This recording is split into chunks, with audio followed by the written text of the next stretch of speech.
Greetings. How's it going, guys? Happy October. This episode is not going to be a review of a former episode. I'm going to be putting in other episodes for timely topics, something that I feel needs to come out when I put it out, even though it's not a review and an update of a former episode. We're going to be talking today about why now really is a good time for a job search. I did some deep dive on what's going on out there because for one thing, I needed to satisfy myself that the truth, that what I was telling people was the truth. And of course, I don't want to share that information with you unless I know it to be true. So there we go. As a reminder, my name is Lisa Edwards. I am the CEO of The Exclusive Career, and I also do this podcast, The Exclusive Career Coach, which is job search focused. And then I have the Exclusive Career podcast, which is career management, leadership development, executive sorts of things. And last week, that podcast, the Exclusive Career, was on career inflection points when you need a career coach. And I talk about those times in your life where there is potential for a significant change, a significant an event that will affect the trajectory of your career and how a career coach can help you in those moments. So there you go. I wanted to insert this episode on the job market right now for a couple of reasons. And first of all, this is the time to prepare for a job search that you want to start in January. I think of it this way, so the biggest job search time of the year goes from about mid-January through early April. And that I think of it as it really is a race. And so mid-January, I want you to be at the starting line. I don't want you, if we use that analogy, I don't want you to be buying your shorts or your shoes. I don't want you to be starting your exercise regimen. I want you to be at the starting line. So now is the time to begin to do the prep work, the updates, the preparation, building your job search strategy so that you can be at that front of the line. So that's number one.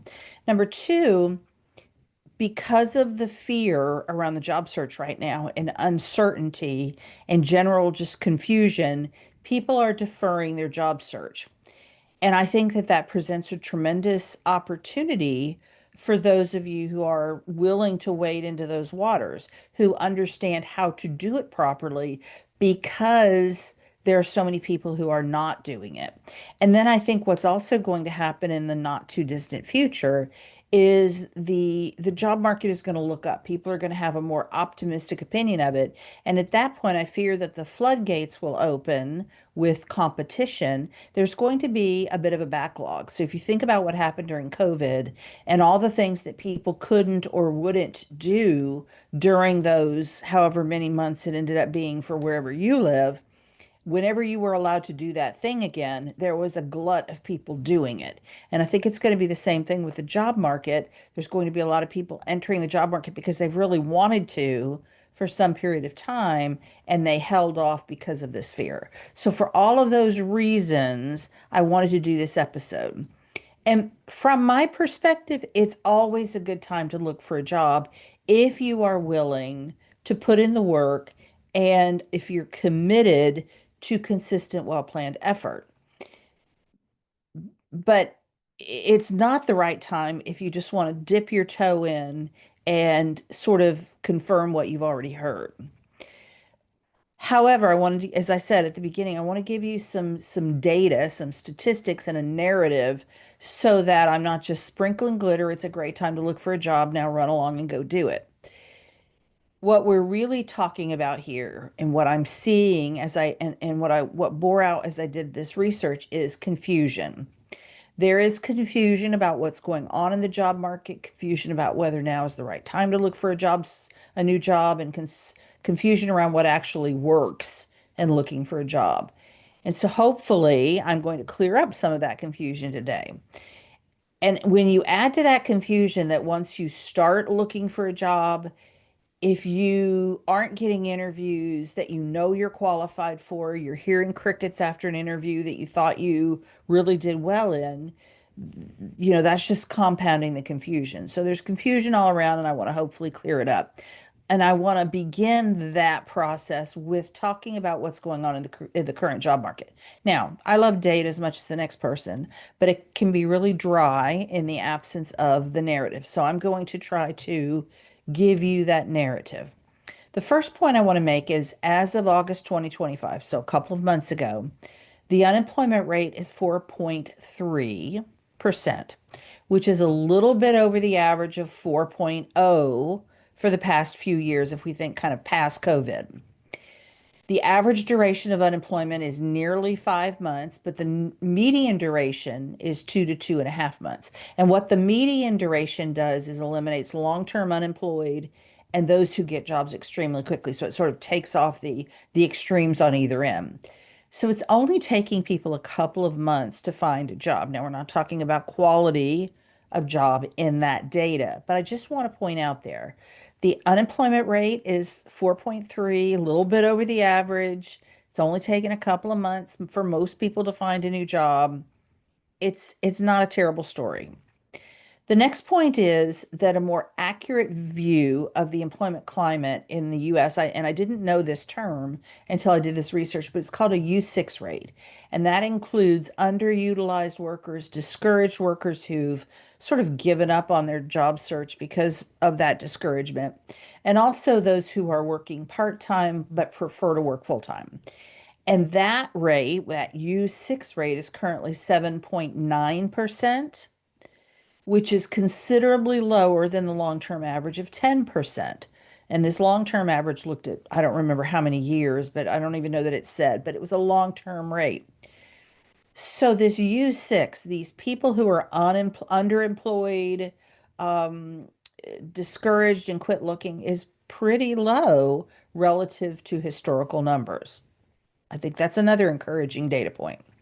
Next, as of July 2025, there are 7.2 million job openings in the US, and that is down from a peak of 10 million in 2022. So think about what happened in 2022. Companies were coming out of the COVID pandemic. There was pent-up hiring demand, right? So companies that could not function as they had to function in a different way or didn't function at all, or companies that wanted to start and delayed that because of COVID. Again, same thing, there's that pent up demand. So that 10 million is not a realistic number. We don't want to compare ourselves to that. But the median number of job openings in the US long term has been 4.6 million. So median number, right? Take off, those extremes, 2022, whenever it was exceptionally low, 4.6 million. A lot of jobs, right? And a 7.2 million in July 2025. So we're doing pretty good. If the median is 4.6 and there are actually 7.2 million jobs open, pretty good. And then the final point here is an important indicator of the job market and by extension the economy is what's known as the quits rate. And you may have heard this or know this idea without knowing that it's called the quits rate. But the quits rate are people who voluntarily leave their job, and it's considered a good sign of the job market because people who are worried about the job market are not going to voluntarily quit. So these are not people who are being laid off or in any other way leaving their jobs. They are choosing to leave because they have a fairly good confidence in their ability to find another suitable rate. The most recent quits rate is 3.2 million, and the long-term median average quits rate is 2.8 million. So 3.2 million, from what I saw, is considered a quite high rate. So there are clearly people who are quitting, who are feeling very good about the economy. And as we said earlier, it's only taking them a couple of months to find a job. So what's the problem? What is the deal here? These statistics should paint a pretty clear picture for you of a job market that while it may be cooling from the, uniqueness of the COVID years, it's still quite competitive. We are coming back to earth from the highs and lows that we experienced, but we don't want to compare what's going on in 2025 to what happened in and just after COVID. There are clearly jobs out there. And for those that are undertaking a job search, whether they have been laid off or are voluntarily quitting, is they're finding jobs relatively quickly. It's pretty good. So that then, to me, begs the question of what's the problem? Why is there, I don't know about you because I'm very tuned into what's going on in the job market, and everything that I see in my feed and LinkedIn has something to do with employment, job market, it seems like. But I can't scroll on LinkedIn or really anywhere else without seeing articles, complaints, you know, doom and gloom about the job market. And what I came to understand, which is what I believe to be true, and it was borne out in my research, is the problem is the process. The problem is what people have to go through to look for a job in the current market.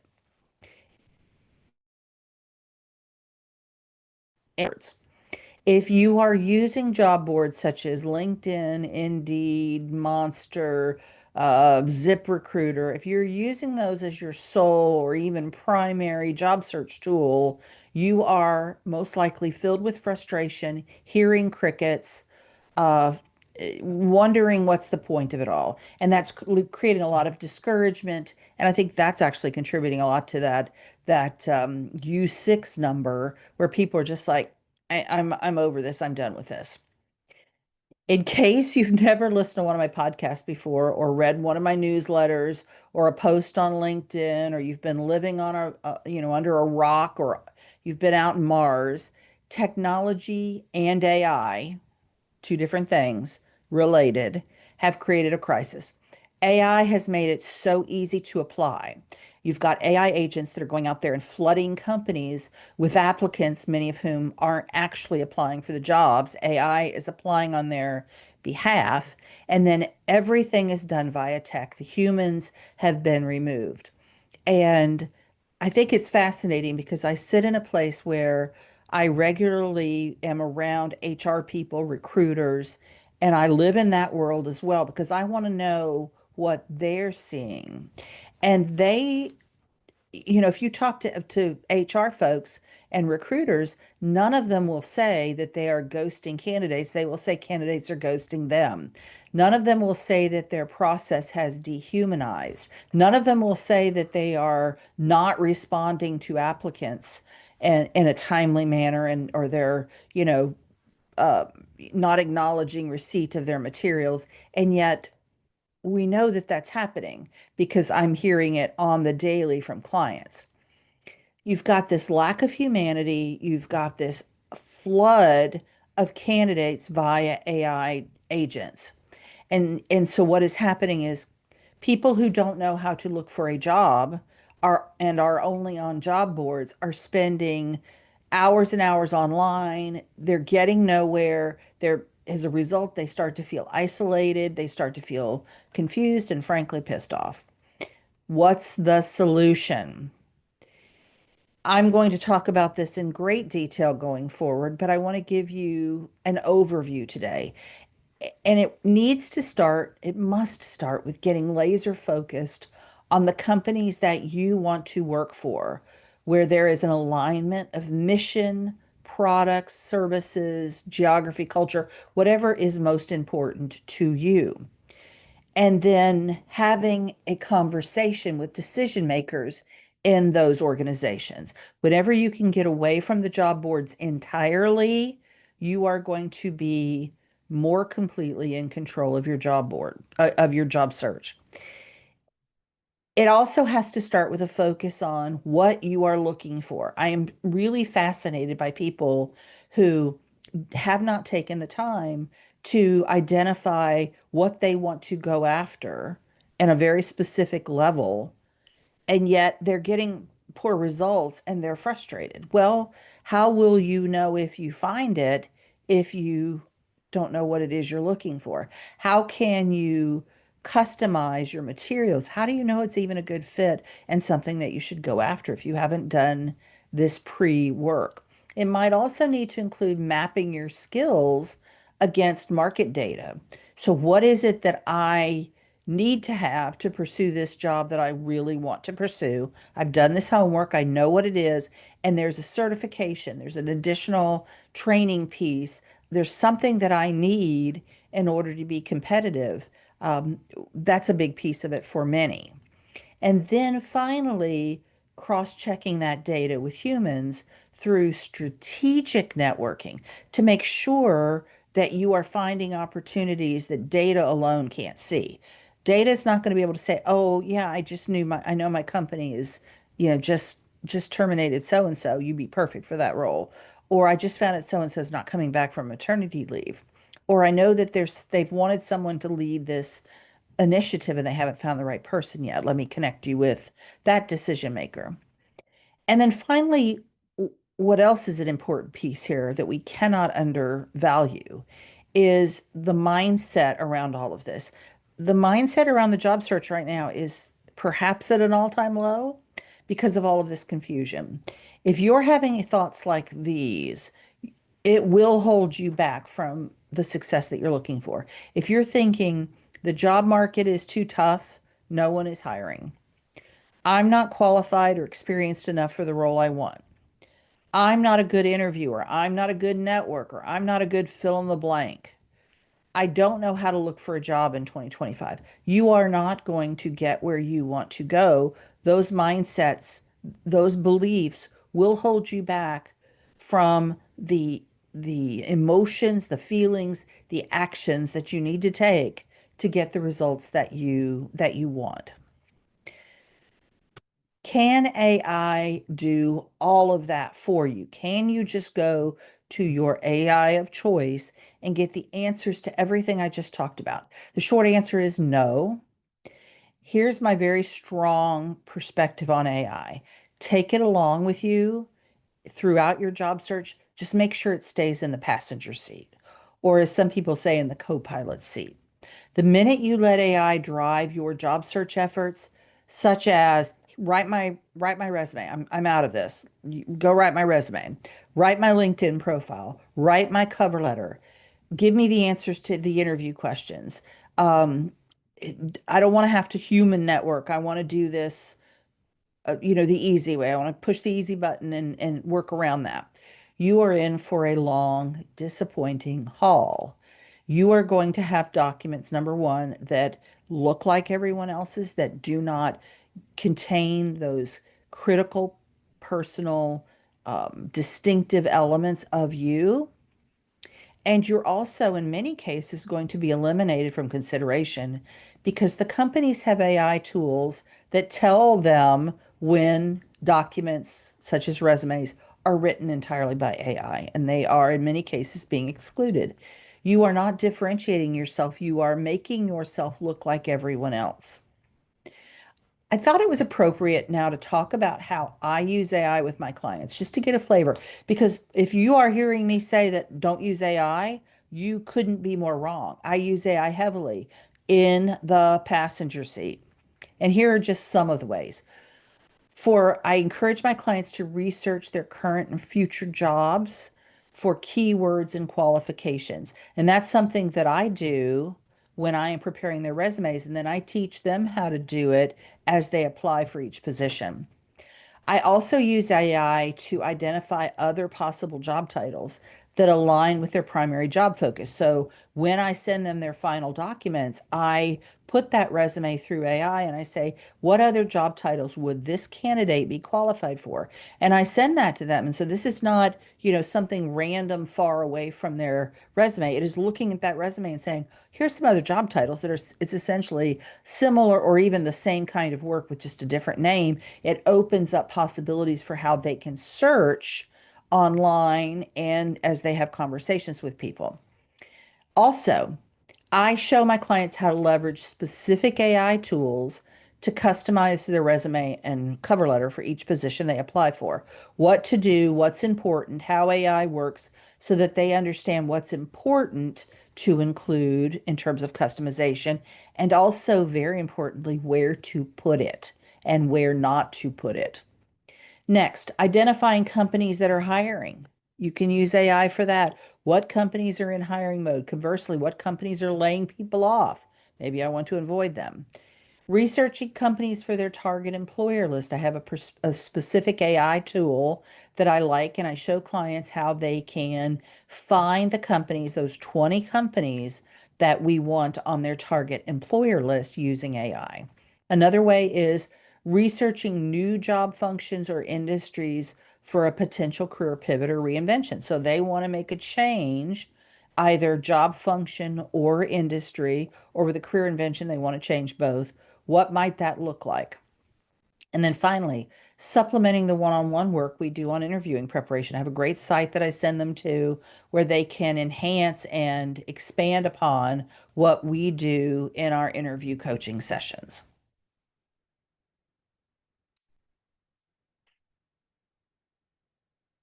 I wanted to end this with information about the container that I work with my clients on within in this regard.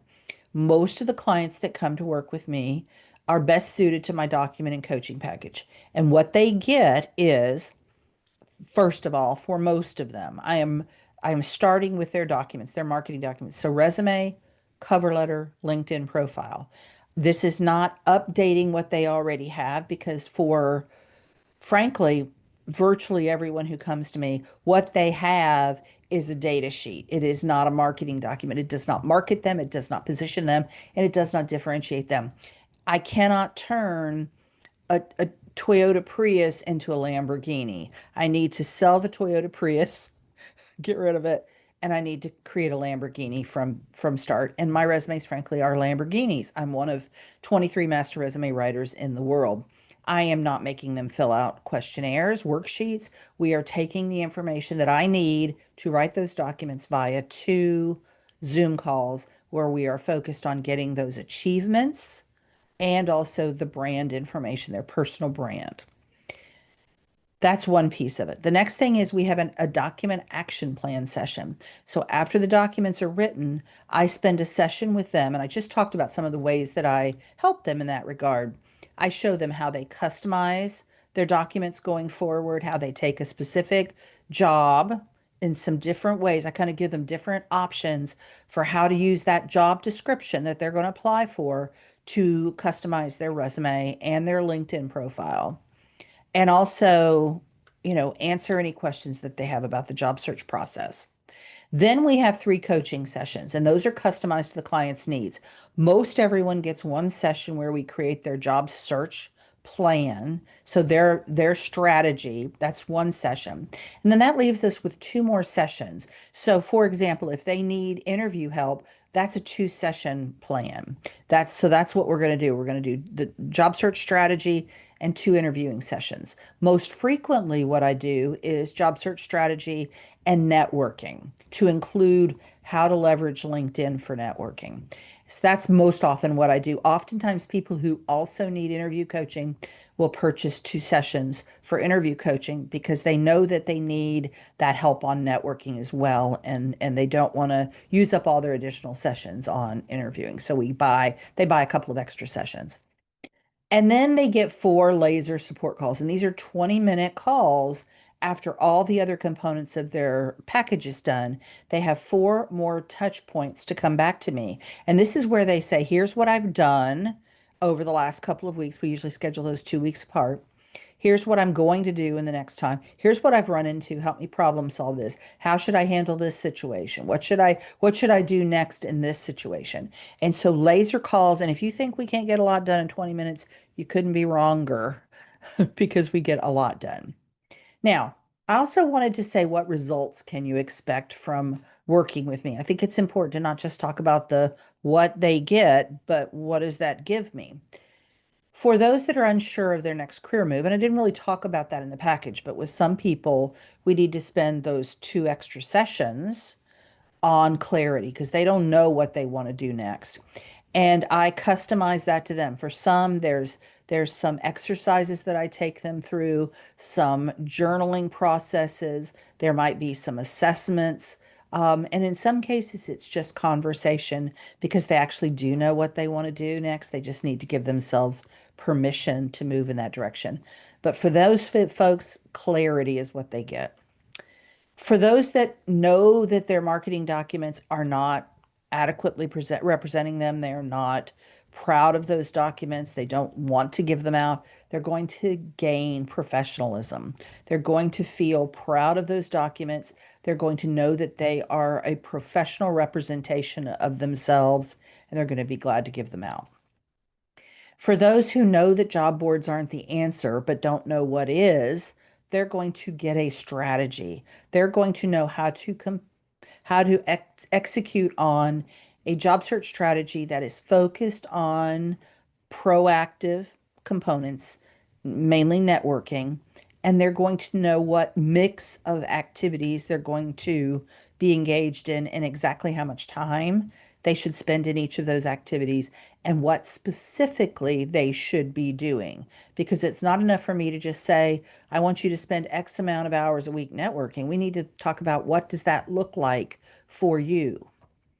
For those who don't know how to make the most of their job search time, they get structure. So we create, as I've sort of alluded to a moment ago, we create that structure for them so they can go to their calendar and they can put in their blocks of time with specific deliverables in each of those times. What most people measure their job search success by is how many job offers did I get this week? How many interviews did I get this week? Those kinds of things. And those are out of their control. We want to measure our job search success by the things we have control over, and having that kind of structure and having specific deliverables in specific time slots will allow them to do that.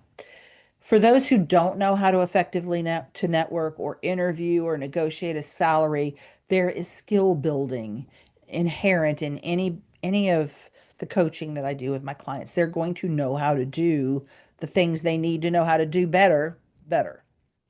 And then finally, for those who need to overcome negative self-talk, perhaps a lack of self-confidence, whether about themselves, their qualifications, the job market, whatever it is, we're going to do mindset work. They're going to have a mindset that serves them throughout this process. All right, I always like to bottom line everything for you guys, so here we go. Number one, the job market is okay right now. It's okay. Nothing has gone wrong. It's the process. Opportunities exist if you know how and where to look for them. Relying solely on job boards is a fast track to frustration and rejection. Stop sentence. Number two, AI is a tremendous tool, especially when used in combination with a qualified career coach and a master resume writer like me. If you allow AI to drive the vehicle, you're very likely to end up somewhere you do not want to be in that vehicle. And then finally, I liken hiring a career coach or a qualified resume writer to hiring a plumber when your pipes break or an electrician when your outlet sparks, right? You know your lane, you know what you're great at. And I think an aspect of emotional intelligence is knowing this is my lane. Job search strategy, resume writing is not. I can make an attempt at it. I can AI it. I can YouTube it. I can buy some books. I can, I can wing it. And when I have spent all that time and perhaps money, and remember, time is money, will I still be where I could be if I hired a professional to support me? I could go to YouTube and I can try to figure out how to fix my pipes.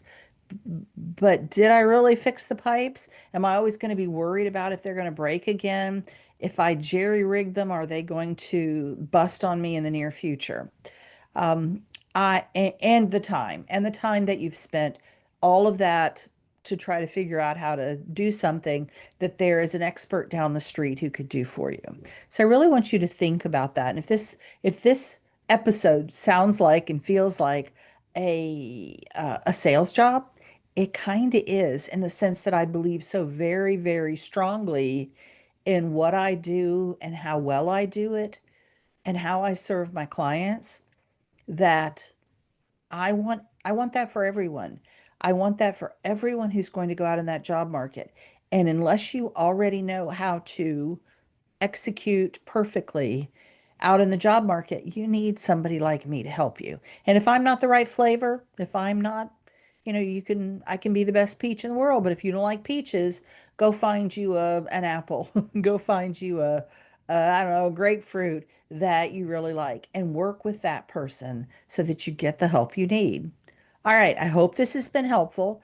As a reminder, on the other podcast, The Exclusive Career, I talked about career inflection points, which is times when you need a career coach. So if you want to give that one a listen, don't forget to rate, review, and subscribe to both podcasts if you're enjoying what you're hearing. And I'll see you here in 2 weeks. I'll see you back on the Exclusive Career Podcast next week. Take care.